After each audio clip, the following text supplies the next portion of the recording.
আমি একটা কোনায় দাঁড়িয়ে দেখছিলাম দুটি ছেলে গেরুয়া বসন পরে মন্দিরের সিঁড়ি মুছছিল। এত মন দিয়ে আমি কাউকে সিঁড়ি দিয়ে ধুলো মুছতে দেখিনি। এত ভালোবাসা দিয়ে আমি কাউকে সিঁড়ি থেকে ধুলো তুলতে দেখিনি। সিঁড়ি নয়, যেন জননীর ত্বক থেকে ধুলো তুলছিল। এভাবে সিঁড়ি থেকে ধুলো মুছতে আমি কোথাও দেখিনি। শ্রীতপজ্ঞ মহারাজকে জিজ্ঞাসা করলাম, ছেলে দুটি কে?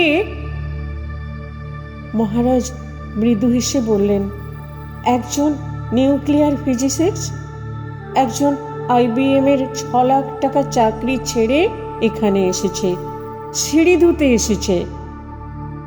যে সিঁড়ি দিয়ে মানুষ উপরে ওঠে তা যেন পরিষ্কার হয়। মহারাজ চলে গেছেন। সন্ধ্যা নেমে আসছে গঙ্গায়। আমার ভেতরেও নেমেছে সন্ধ্যা।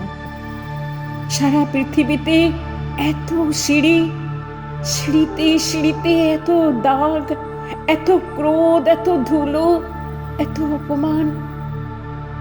আরতি শুরুর আগে মনে হলো, যে সিঁড়ি মুছতে পারে না সে কোনোদিন মানুষের চোখের জল মুছতে পারবে না।